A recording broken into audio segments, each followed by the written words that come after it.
வணக்கம் அன்பர்களே. என்னுடைய வீடியோவை பார்த்து ஒரு அன்பர் எனக்கு ஃபோன் செய்து என்னுடைய ஜாதக நிலையை பற்றி சொல்லுங்கள் என்று கேட்டிருந்தார்.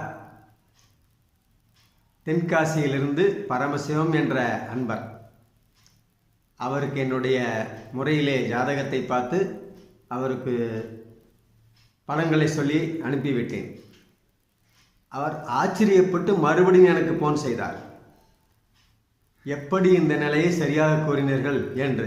அதாவது அவருக்கு நோய் இருப்பது ரகசிய நோய் ஒன்று இருப்பதை குறிப்பிட்டு சொல்லியிருந்தேன் ஜாதகத்தை பார்த்து. இது எப்படி யாருமே சொல்லலையே, இது எப்படி நீங்கள் சொன்னீங்க அப்படி சொல்லி என்கிட்ட கேட்டிருந்தார். அது சூட்சம முறை தானே, அதை சொன்னோன்னு ஆச்சரியப்பட்டு கேட்டார். அதே போல் அவர் இந்த இதை முடிஞ்ச உடனே உங்களுக்கு குபேர சம்பத்து கிடைக்கும் அப்படின்னு சொல்லியிருந்தேன்.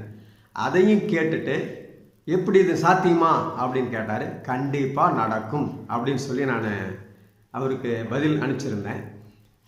இப்போ அந்த குபேர சம்பத்து எப்படி கிடைக்கும் அப்படிங்கிறத உங்களுக்கு ஒரு விளக்கம் மூலம் சொல்ல போகிறேன். அதாவது ராகு கேதுக்கள் நிழல் கிரகங்கள் இருக்கு இல்லையா, அதில் ராகு இருக்கும் இடத்து அதிபதி உச்சமோ ஆட்சியோ பெற்றால் அவர்கள் குபேர சம்பத்து பெறுவார்கள் என்பது ஜோதிட விதி. இந்த விதியில் அவருடைய 3ஆம் இடத்தில் ராகு நின்று அந்த இடத்ததிபதி ஆட்சி பெறுகிறார். அந்த வகையிலே அவர் இந்த திசாபுத்தியில் இந்த நிலையில் உங்களுக்கு குபேர சம்பத்து கிடைக்கும் என்று அவருக்கு சொல்லியிருந்தேன். அந்த குறிப்பிட்ட சமயத்தில் எப்படி நடக்கும் என்று நம்பவில்லை.